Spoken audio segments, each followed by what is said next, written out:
Whenever. Okay, so let's go. And we are live. Hey Kris, how are you?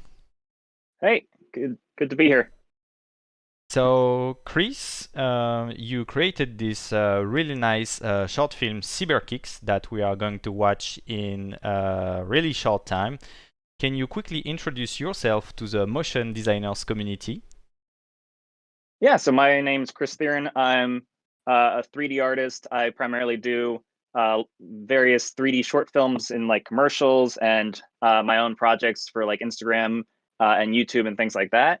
I've been working in this field for um, probably like 5 years now, but I've over that time transitioned from doing more things like stop motion animation with actual like physical sets and things like that to then slowly building up my skill set with trying to learn 3D on my own and sort of try to uh, eventually be able to sort of take all the skills I learned from doing things in stop motion in real life, and then sort of bringing that all into 3D and making something that some sort of short film that is both just entertaining and looks good. So that's my whole thing. Okay, so now let's take a look at Cyberkicks.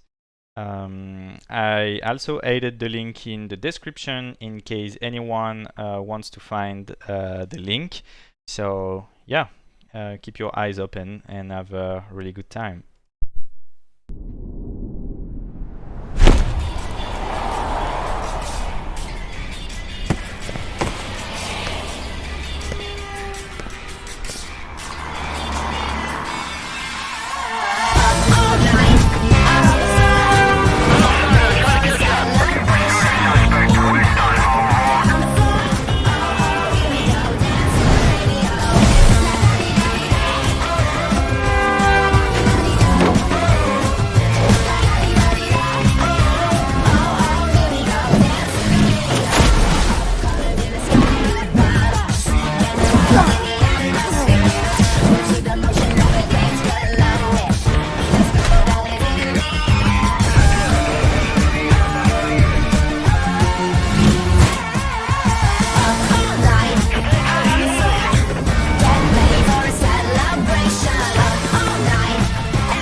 Oh, sorry, my mic was off.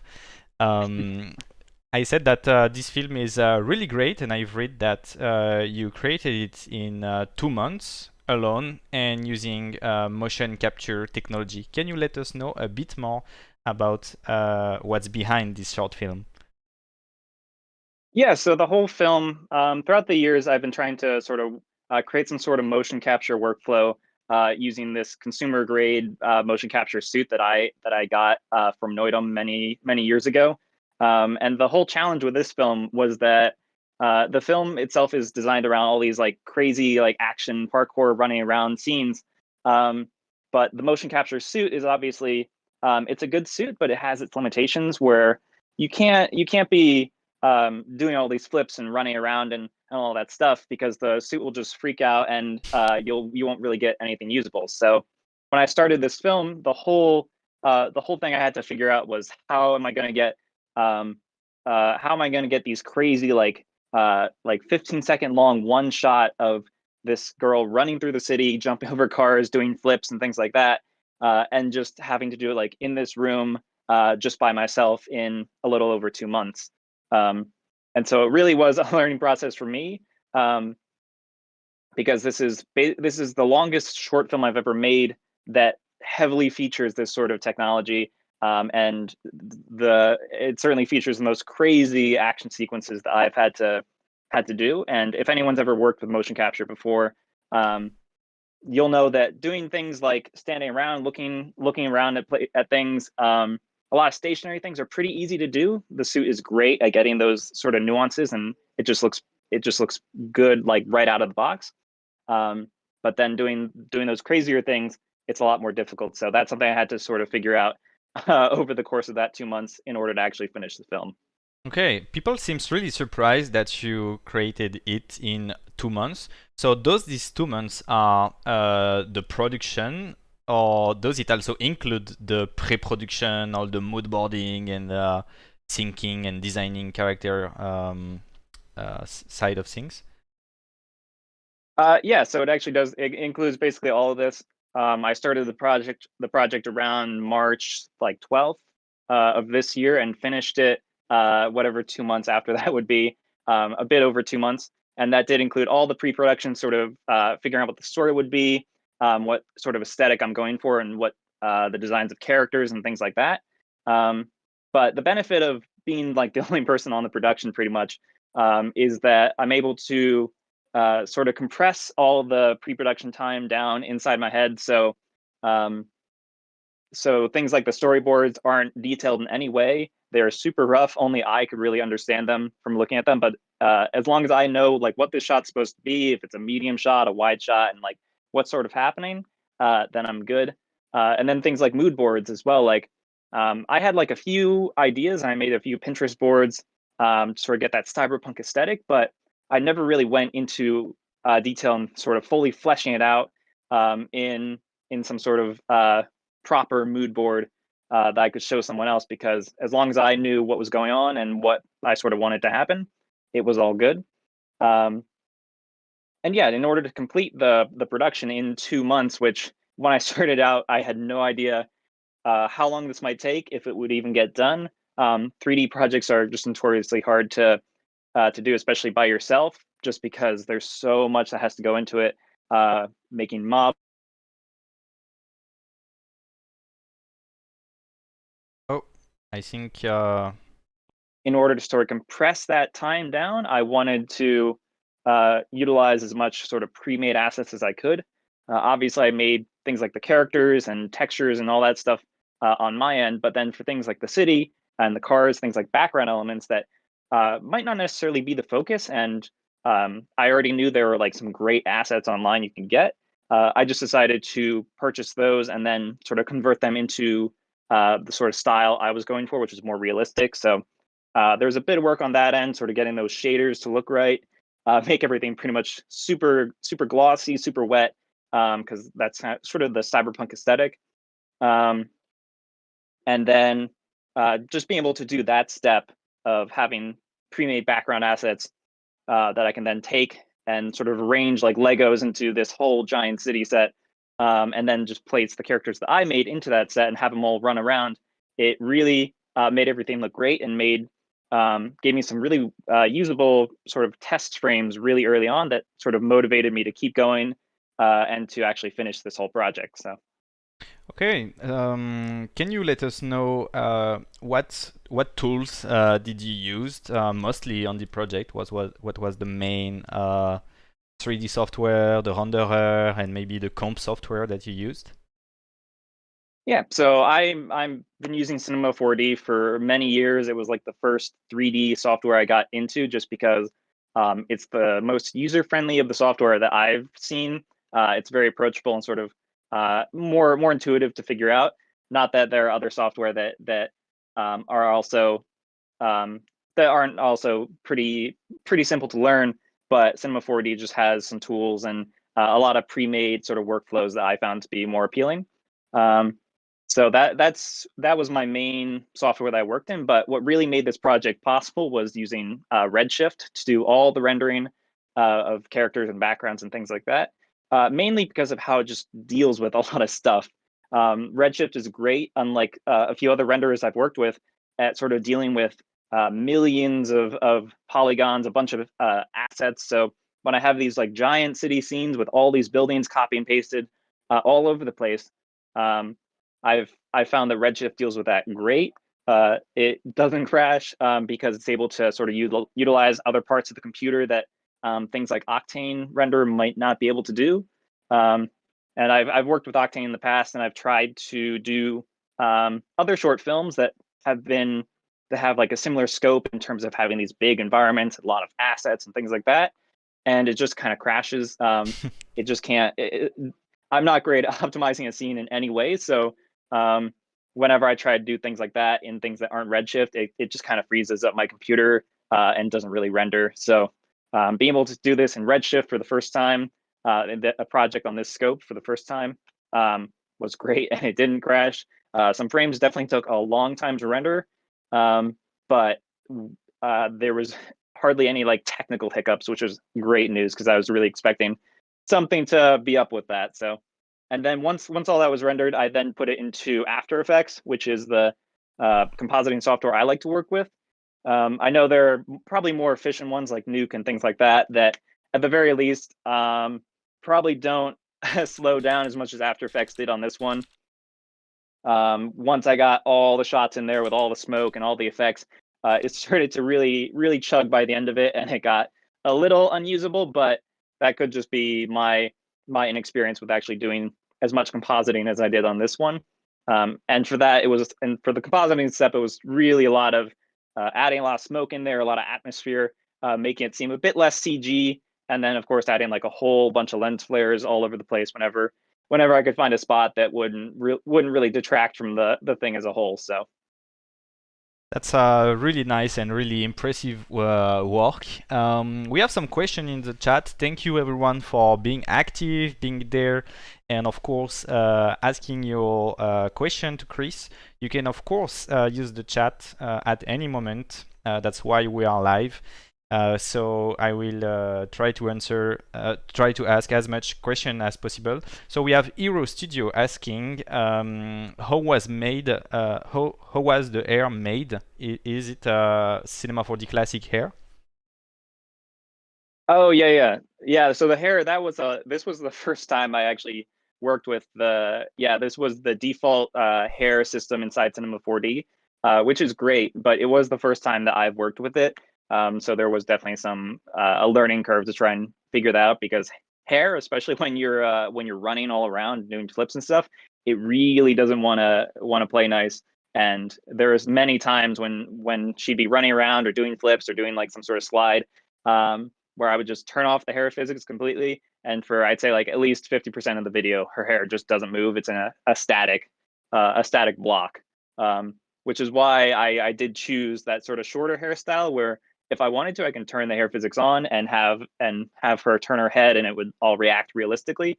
But it also gave me the ability to then freeze the hair when she was doing anything that was sort of super action heavy, and that would allow it to not freak out and sort of clip through her hat or basically explode, which is what it did for a lot of the scenes where I eventually had to turn off the hair physics altogether. So.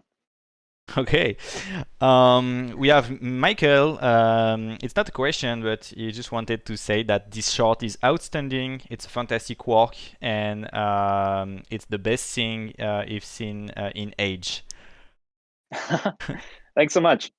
Nitro Music asks, what's your cinematography background? And I think you can do a little screen share just to keep going on your presentation and just let us know a bit more about what's your background, what's your other work, where did you come from, where did you learn, and all that stuff. So I'm back to your screen, and you can. Okay, I'm jumping on your screen share. Do you see that? Yeah, I see nicely your screen. Yeah. So Yeah, my background, I work primarily doing I think we see your Discord how is it? screen. Do I have to? Yeah, on Discord you have an option like Yeah. share the wall. Oh, okay. Yeah. Yeah. There we go. I hit the wrong one. There we go. Does Okay, that work? one sec, it's loading. Yeah, I'm on your screen right now. All right. Yeah. So this is just my website. My background is basically working a lot in doing commercial spots for various companies and my own sort of short films in between that. And this is something I've been doing for at least in 3D. I've been doing this for like 4 years now. And so this is just a sample of like all the 3D work I've done. I try to fit into a sort of more whimsical, fantastical aesthetic. Try to make it a bit more colorful, a bit more tactile. And that really stems from my own sort of roots in doing stop motion animation. So um, if I were to sort of scroll down in like my past work, I used to do a lot more things with like Lego animation, and that was all stop motion. Sort of things doing it for a lot of more toy products, so some action figures, some stick pots, things like that. Um, and yeah, my older stuff really focused on sort of advertising Lego products, and they would be on YouTube, Lego YouTube channels, and I used to run my own YouTube channel that where I did Lego shorts. And then over time, I transitioned to doing some like 2D animation for things that I like draw myself in After Effects, and then eventually over time, sort of learning 3D, and then being able to take all the sort of appeal I found from doing stop motion, where it's super tactile, it seems real, and just kind of has a inherent charm to it by being this sort of real thing and uh, done with a toy, and sort of try and bring that into doing it in 3D, because 3D, as I'm sure a lot of people know, is just a lot harder to make look real, or at least make sort of charming. You have to do like a bunch of extra steps to sort of take it that last mile in getting it to be not some sort of cold, sterile sort of animation.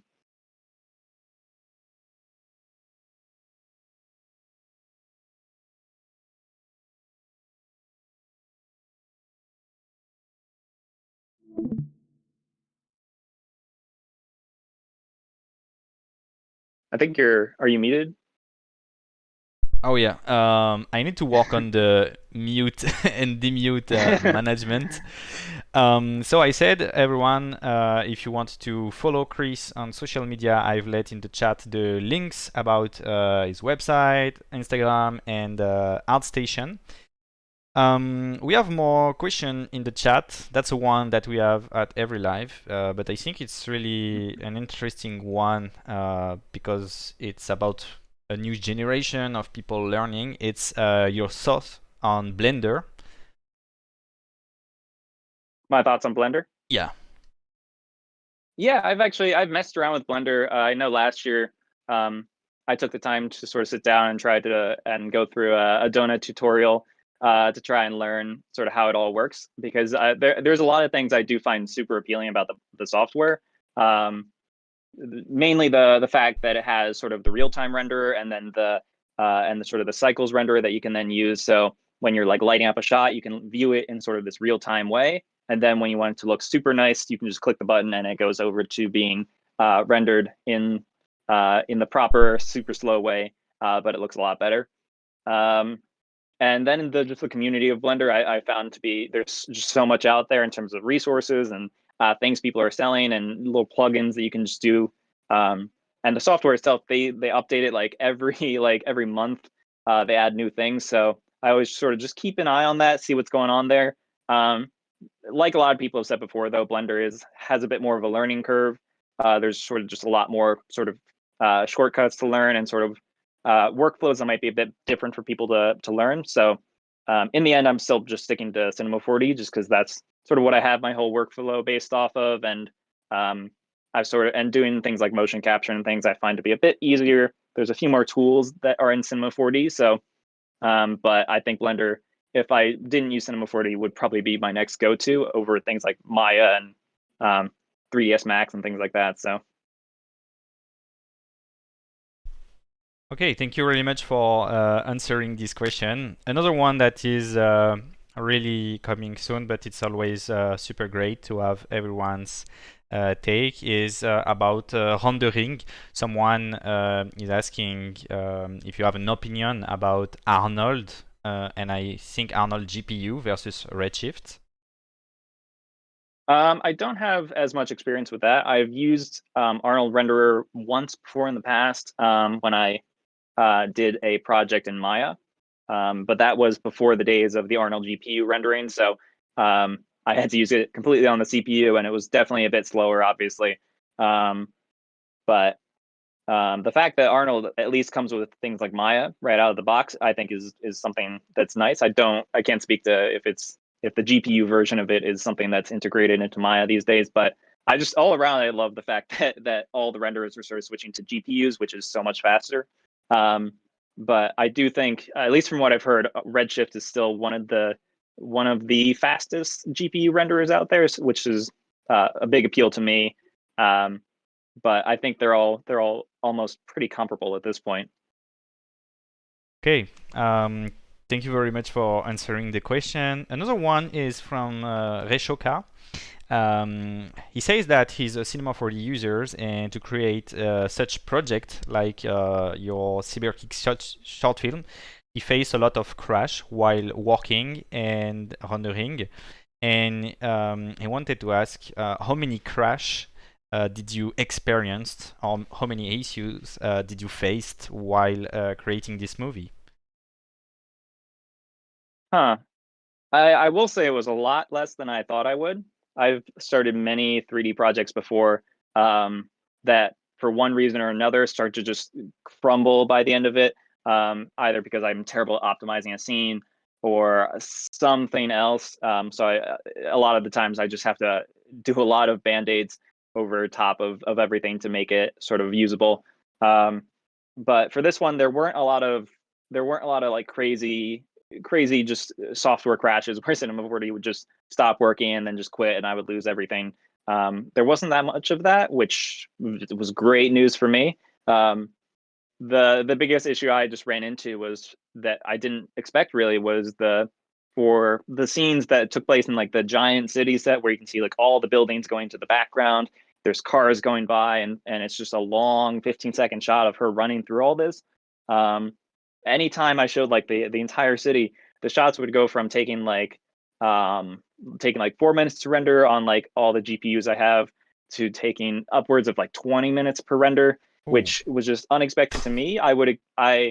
Because other shots had a similar amount of just stuff in them, but I think just because of all the car headlights and all the neon signs everywhere, like something was doing something or other that would then just take these shots that were like 400 frames and make each frame of that take like 20 minutes. So there were a lot of like multi-day renders for the sort of bigger set pieces of the film, which was unexpected, but it was better than the program just crashing outright. So okay, just to be curious and give us better information, how many GPUs were involved to render those frames? yeah, so I have the main workstation I work on has has four 2080 Ti's, and that's sort of the system I work with. And I had some older GPUs lying around that I've then put into another machine just to be a sort of render slave and be able to handle all the shots. And it kind of basically doubles like the amount of time, or cuts in half the amount of time it takes to render a shot. Just because they both can handle it. But without that sort of setup, it would have taken way longer to render all this stuff. And I think with those computers, it took I think probably like a combined total of like 10 days to render all of it, doing like constantly going all the time overnight, and then re-rendering a bunch of shots when I found like issues with them, because there was a lot of things with hair physics going through things they shouldn't, or just weird lighting issues and things like that. So a lot of re-rendering after the fact as well. Okay, so thank you very much. Seems like, yeah, like you said, longer render times than expected. but it looks really, really great in the end. We have a question from Nitro Music asking, when did you decided to invest in a mocap suite? The mocap suit I got in 2017, and that was the reason for that was I was doing we were thinking about doing some sort of short film, and thinking about doing that in 3D using motion capture, just because I'd been experimenting before using way back when the Xbox Kinect. You used to be able to do that motion capture with that, and it was super janky. You could only do really specific things. And then after that, I was like, hey, this mocap system, it's not super expensive compared to some of the higher end ones. So I decided to buy that, and it worked great for the sort of things I was hoping to do. But we ended up not going that direction with the short film, not doing in 3D. So I had this mocap suit lying around, and then over time, I was able to sort of figure out a workflow with it. And then I think a year after that, I started doing more short films with that and sort of designing things around what I knew this suit could do. And then it's just been, I just went from there.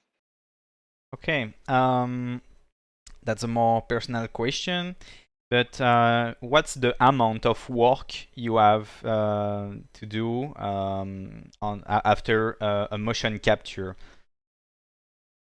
Like when a shot like doesn't work, or a complex shot, like you said, what's the things you have to run through, and the issues you have to fix?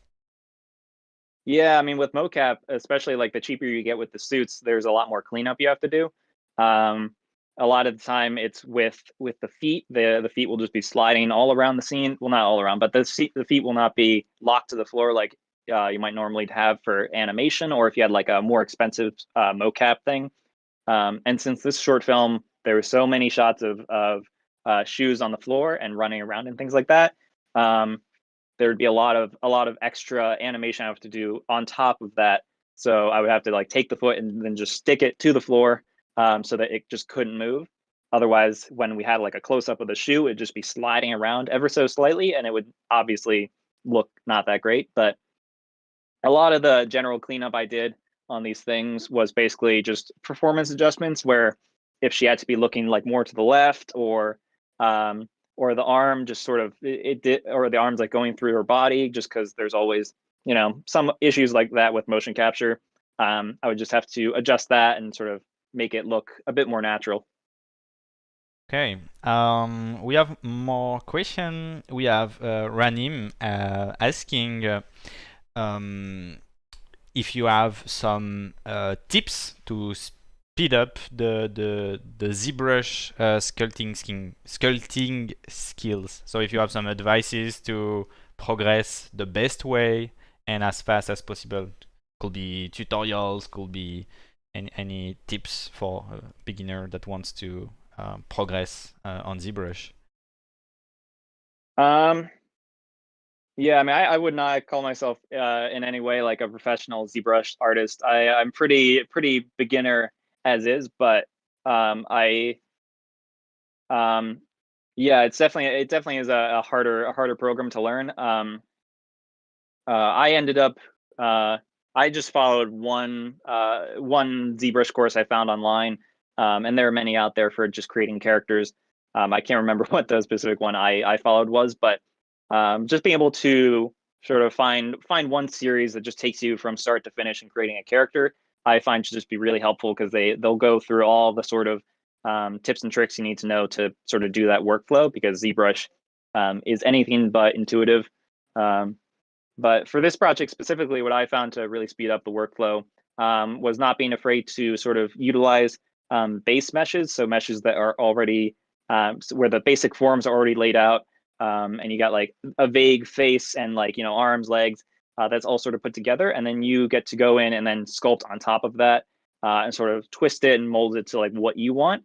Because while I could go in and make all the hands and the body and the face myself, it would just take a few extra days, and I would end up basically making the exact same thing, but I would have wasted more time doing it. So for someone like me, just being able to utilize all these pre-made things, but then being able to edit them and sort of make them my own was invaluable for sort of getting this done on time. Okay. Thank you for answering the question. A question from Mestre Celso is which software to capture the movement? What's the motion capture suite and software you're using? Yeah, so I'm using the Axis Perception Neuron suit. That's by Noidum, and they make several kinds of suits that are all in like the in sort of low end price range. So one of the more affordable ones, the one I used, which is no longer sold, was the Perception Neuron 32, something like that. And that's like their oldest suit they had. So and then when you have a Noidum suit, they have their own technology or their own program you can use, which is just Axis Neuron, I think it's called, or Axis Neuron Studio. That is pretty good at being able to wirelessly capture all the stuff as you do the motions, and there's a few cleanup tools and things like that. But it's overall it's like pretty basic software, and there's not much to it. It's just what you do with the data after the fact in your own 3D program that counts. Okay, we have more questions that I think you can answer really soon. Maybe showing your software in screen share or something like that. But we have some technical question like how was the lighting in your scene, or how much lighting did you fake? So if you can maybe show us a scene even without a render, I think that could maybe help people to figure out your process. And yeah, another question from David Turk is if you can talk about how you optimize and what's your workflow to make Cinema 4D works the best for you. So I will jump on your screen share so people can actually see your RS area light. All right, I think Cinema 4D might have just crashed. Let's see. But what was one of the questions I can answer while I'm trying to just bringing that back up? We have like two questions. Is how much lighting did you fake, tweak, and David is asking what's your workflow to optimize your Cinema 4D. Yeah. Yeah. So in terms of lighting, the way I did it was I basically, because I was using a lot of pre-made city assets, I basically took those and pre-lit them. So I would take all the neon sign assets, I would plop them wherever I want on the buildings, and then I would take an area light and just put it right in front of the actual neon signs themselves. And I would do that for every single sign.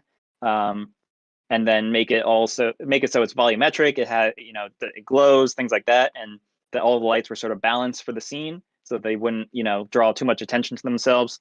And then once I do that, I'm able to then take these pre-made chunks of like a city and then sort of mix and match them around like Legos.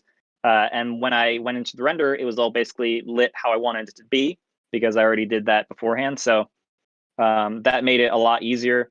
And I did that for things like the cars as well, where when I was making the assets, I put the headlights on and made them sort of balance them the way I want, so that when I actually plopped them into the scene, they just kind of all looked good, and I didn't have to do a lot of extra stuff on top of that. And then once I create these sort of city scenes, all I would do is like take like 3 extra area lights just to highlight the person themselves, the main character, get some like edge lighting, some fill, things like that, like really basic stuff. And then the scene was just done. And that really, the fact that I put all the effort into making sure the scenes were set up to be lit the way I wanted them to be without actually having to do it for every single scene really saved me a lot of time when it came to actually doing the, all the lighting. In terms of optimization though, like like I said before, like I'm terrible at optimizing a scene. After I'm done working on them, it'll get super heavy. And it becomes a bit more difficult to work around them. But I definitely would take for some scenes, I would take the pre-made city blocks that I had and turn them into instances, so that I could then take that instance and then just duplicate it throughout the scene. And I think in theory that makes the scene a bit less crazy to work with, but it was still a lot. So you can see this the screen, right? For Yeah. the scene. Yeah, so I mean, this is one of the more basic scenes where she's jumping over the car. You'll see all these all these square lights are basically my area lights that are just highlighting her. So we have so for this setup, we had just like a bunch of really bright area lights in the back that just highlight her and make her super blown out. But because the lights are being blocked by her, it creates a very prominent rim light around her form. And that sort of made her stand out from the crazy neon background. And these are all the neon signs. As you can see, there are also area lights in front of all of these that sort of shine different colors. So we got like the blue Sega sign and a bunch of things even going to the background. These are also lit up too. And so when I took this all and then turned on the renderer, it just kind of worked the way it should. And that was just the whole workflow with that. Okay. Rishoka is asking, beside your, I think you said that you have four 2080 Ti, and he's asking what's your system processor, RAM. So what's the other components on your workstation? Yeah, I mean, for the RAM itself, it was 64 gigs, I believe. Which I think for things like Redshift, and you really only need to go up to like 32, but 64 I believe doesn't hurt either. So that was sort of the amount I used. I don't know anything about like what the CPU might have been or the motherboard or things like that, but yeah.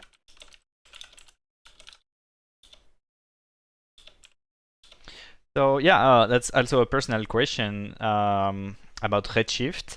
But how do you feel with the new way they reorganized their render settings between the basic and advanced tabs?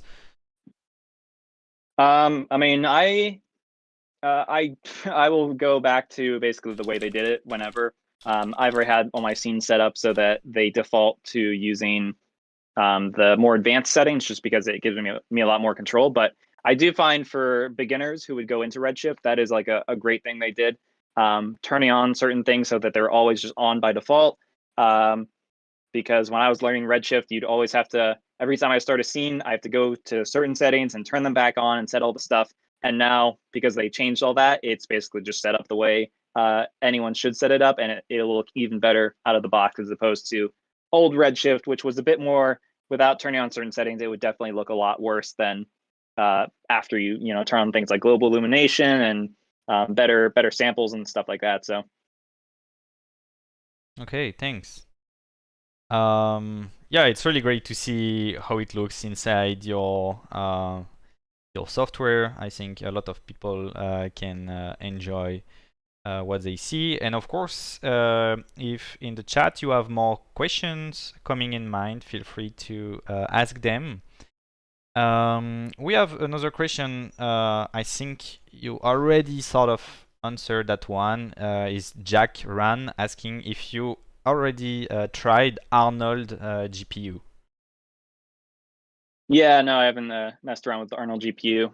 Redshift is basically my go-to these days. So, and it's very well integrated into Cinema 4D at this point, since Maxon owns Redshift.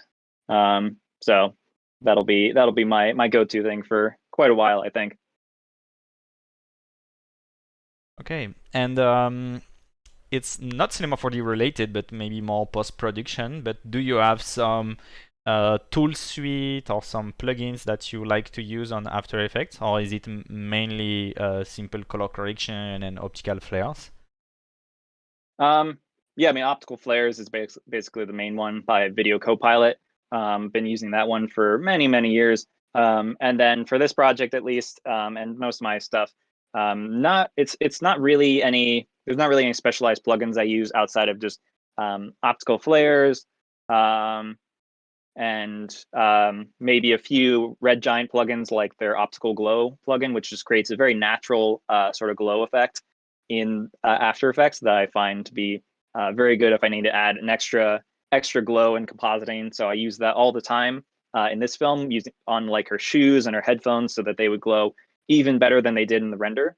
And then I just use a pack of fog assets that I had, video assets, from premiumbeat.com. I believe they created a free 4K fog pack for some reason, that I just used in compositing, and I would be able to just drop those in the scene and do some effects to them, and it made the whole thing seem a lot more organic and a lot more real. So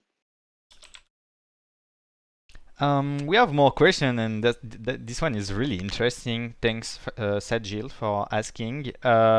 It's what do you plan to do next? People wants to see more of your work. So what's the next things coming? yeah, so I'm always trying to figure out what to do in between doing actual jobs, actual work that might pay me money. Before that, in between those jobs, I'll try and figure out what sort of stuff I might do. So usually I'll try and create work that I can then show to people who might want to hire me for some sort of commercial project, or things like that. So I'll try and tailor whatever ideas I sort of have, so that you could, if you were a company, you kind of see that you could apply like this sort of format or this sort of style that I came up with to like your own products. So I've started to brainstorm and think about like what sort of project I might want to work on next, and it's more than likely going to be some sort of fake commercial spot for some fake product that is in a style that I have less examples of, and that might be more appealing to like a company or things like that.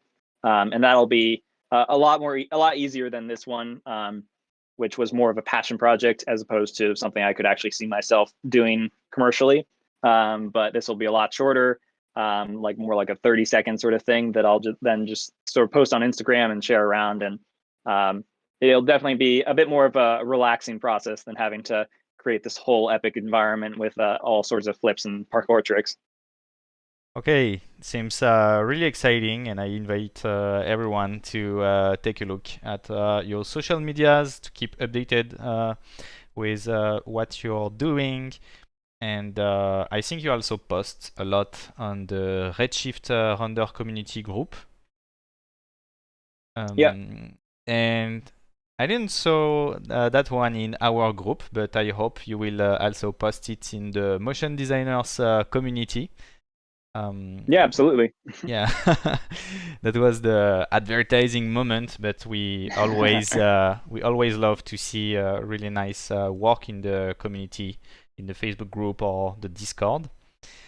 We have a question from Sycophantic asking if you have any advice for learning and getting better at motion graphics, and what do you think beginners should focus when they are learning?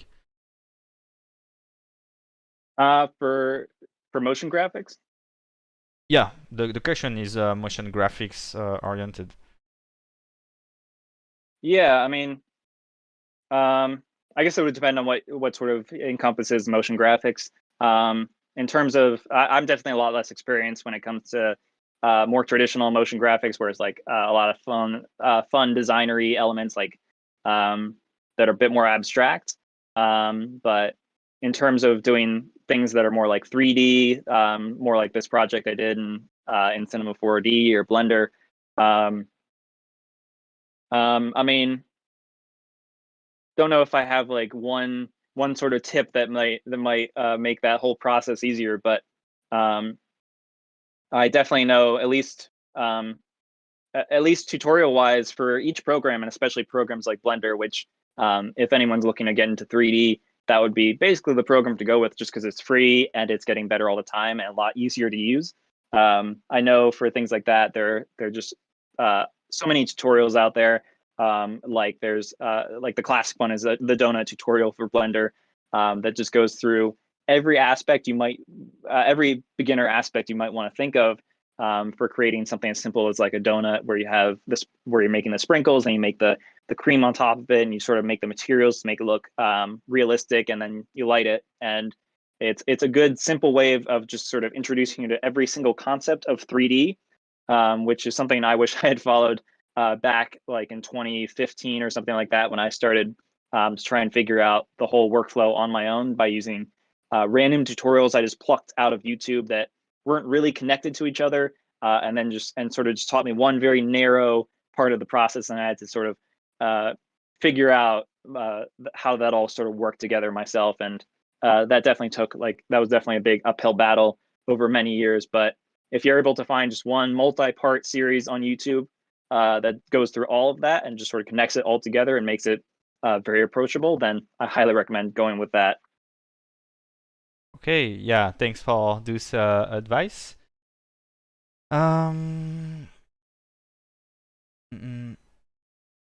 So I'm reading through the chat.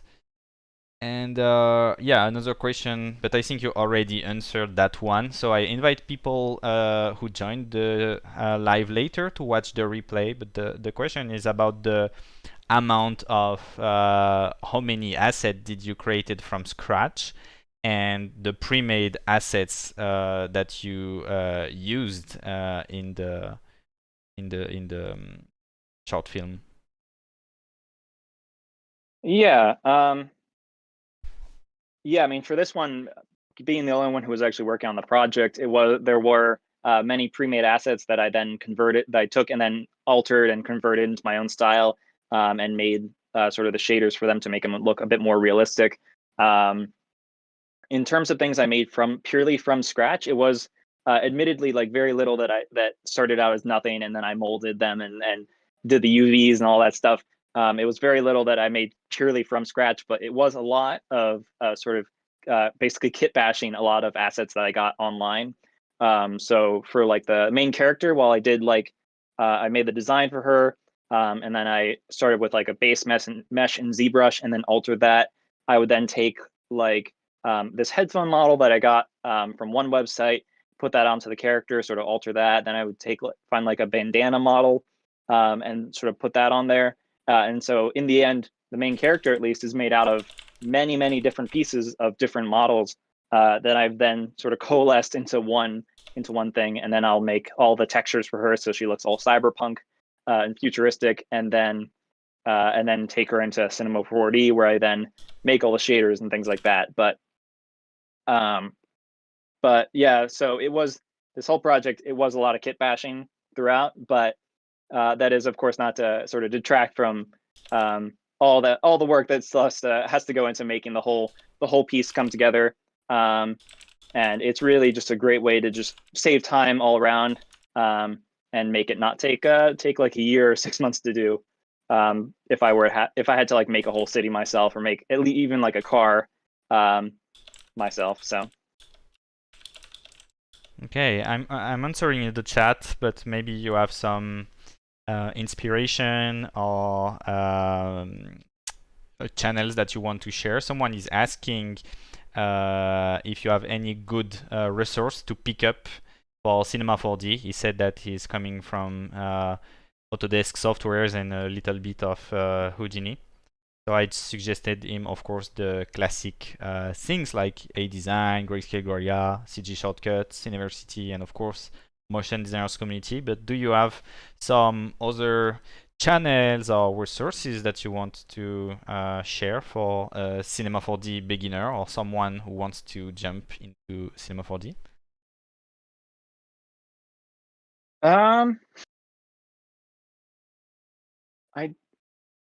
I unfortunately, I don't think I have any Cinema 4D specific channels. I know there are a lot of tutorials for Cinema 4D, but I don't know of like a one channel that might stick out as being like the Cinema 4D channel. But it's definitely a super well supported software in terms of people have made many tutorials on it. I'm definitely a lot more familiar with tutorials or channels that are more known for Blender, being the Blender channel to go to. I know a lot more of those, but Cinema 4D is equally sort of supported by by a big community of people who are making videos and series and stuff like that. But I just don't really know any offhand in terms of being the channel that you should go to. But search on YouTube, you'll definitely find many series taking you through the process of doing that. And beside just talking about CG, I see on ArtStation that you also draw a bit. And do you have other resources? Could be books, could be films, or anything that could help anyone on their artist journey? For 2D art, like that, yeah, 2D art is definitely that yeah, it was something I did more back in the day. I would definitely do a lot more short films that involved taking these 2D sort of puppet characters and then animating them in After Effects and things like that. For 2D and even 3D, like I'm very much like a self-taught artist, so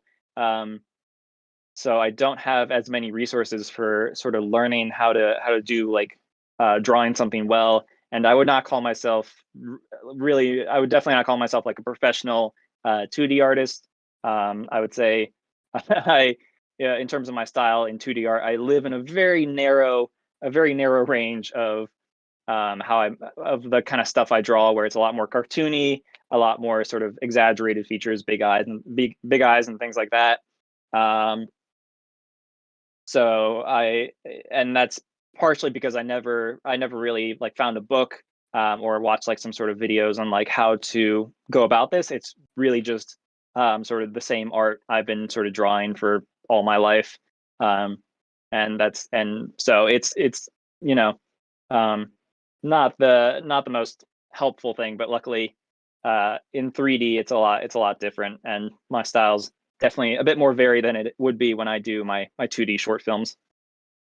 Okay, so and what's your process about creating a story for your films? What's your creation process? Well, for this project, because for a lot of the things I do, they're definitely a lot less story based. They're more about like sort of getting an iconic visual moment that I can then share on Instagram and things like that. For this one, it was really the first time I've like sort of trying to think through the entire plot of like this 2-minute short film on my own. And the way I did that was what made it super easy, relatively speaking, is that I decided very early on to make it basically a music video. So it started by trying to find a good song that really appealed to me, and I could really listening to it, I could really picture sort of the way the story would flow based on like the highs and the lows of the music, and sort of the different like breaks in it. And so once I found that music, it then became sort of a fill in the gaps sort of situation where for like the climactic moment of the song, I would then think of like, oh, it'd be great if like in this moment she could like jump off the building and like slide down the side of it and then like jump onto some cars, because that's like a really big action moment. And then I would find like another part like earlier in the video where like, okay, here she should get cornered because the music is getting really tense now.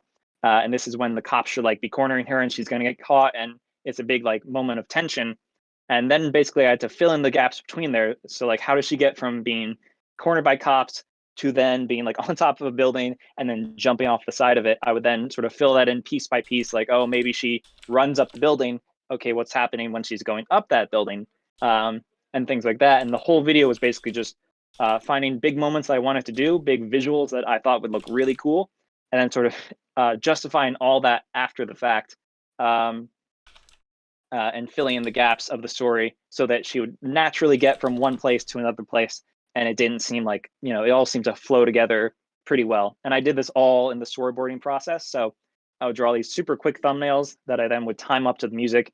And that just gave me a good visual sort of work off of to see like how the whole thing was flowing as I was like thinking through the whole process. Okay.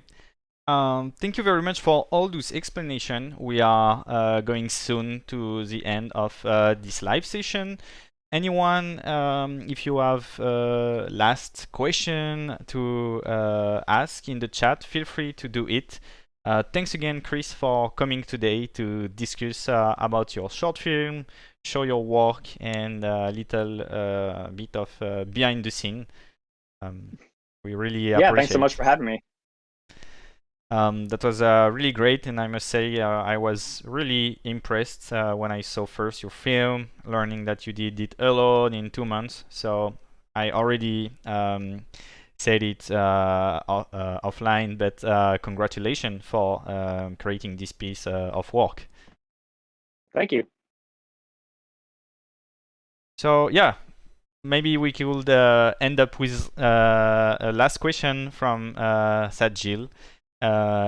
Is a question about music rights. So how do you deal with music and maybe sound design for your short films?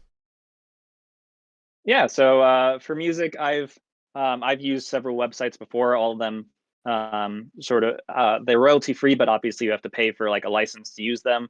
For this one, I got the song from musicbed.com, just because that website seemed to have a lot more pop music, as opposed to sort of more stock corporate musics. But what I usually use is audiojungle.net, I believe, because that really balances the line of being not super expensive to get like the license to use it in your own films, and then having a pretty good selection of stuff to work from. But for this one to get that sort of more poppy, more a bit more well produced track that I wanted for this piece, I definitely had to search outside of the my usual sites to go to musicbed.com. And then for doing things like sound design, over the years, I've built up a huge library of all sorts of sounds. A lot of them using packs purchased from boomlibrary.com. They have a whole lot of things for doing like sci-fi sounds like lasers and explosions. They also have some more cinematic like trailer noises like cinematic hits and things like that. And then I have um, then one pack I've used so often in the past from Boom Library is just their combat pack, which has all sorts of like punches and like whooshes and kicks and body falling and things like that. Um, but because I've been doing this for like 5 years, I have such a backlog of different sounds from my library that are just from all over the place. So I'm able to very quickly know where those exist in this huge library and then just drag them in at a moment's notice. So for her like running around on the concrete, I knew I had this one concrete running sound that I've used in every single one of my videos. And I've since saved that in my library. I know exactly where it is. So I can just take that and just drag it into the timeline. And that really saves so much time when doing sound design. I believe the whole sound design process took me about a day, maybe a day and a half. And that's also just because this is a music video, so it's really more about the music. But just having this whole workflow that I've sort of perfected over the years, and just being able to know in my mind where I've kept all these various sounds makes it so much easier to sort of get a quick layout of all my sounds and see how it's all feeling, and then adjust from there. So. Okay, so we have two last questions, really All short right. ones. Yep. I don't know if you already have an answer or if you are already doing so, but Reshoka is asking if you have any plan to make NFTs. I've looked into that whole thing, since it is the new thing that's going down. I don't really have any plans. Um, I just feel the whole thing is a bit too saturated in terms of everyone's trying to get into it. So there's just so much like amazing work out there. There's some amazing work, and then there's some obviously not amazing work on the NFT sites. And I feel that it's really not worth it to try and like devote my time from like making like short films, things like that, to then trying to do some NFTs. Um, I find doing short films to be a bit more rewarding, but I did look into it, but it's personally not for me. So I'm just going to continue posting just weird, cool stuff on Instagram, and that'll be my thing. Okay, and one last question from Jack is how many hours do you work and what's your workflow timings? My workflow timings. Yeah, I guess I could say how you time your work. Like how is your day scheduled? Okay, yeah. Yeah, I mean, so obviously I do all these in between of working on like actual commercial projects and things like that. Um, but when I have like a totally free day to just work on like, this short film, I would basically wake up at like most times at like 8 a.m., start work at like 8:30. And then it's basically working throughout the day. If it's something I'm really passionate about, like, for this film, it was more of a passion project that I cared about finishing. I would often go work, till like 6 or 8 or 10, like at night.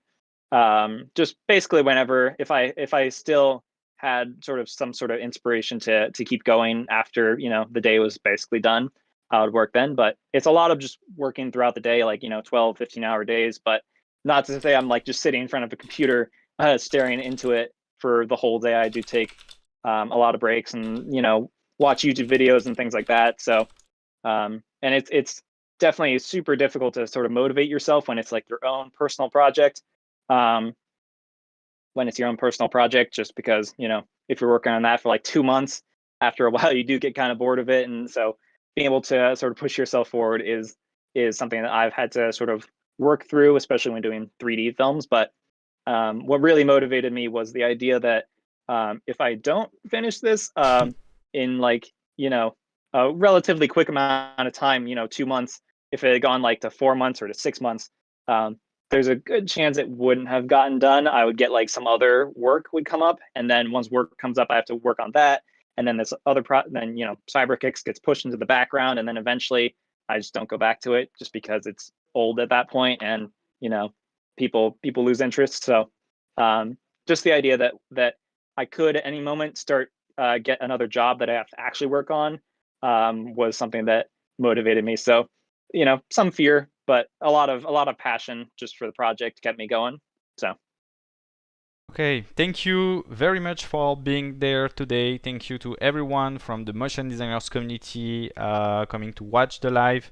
Really appreciate all your question and the passion that you keep living in the community.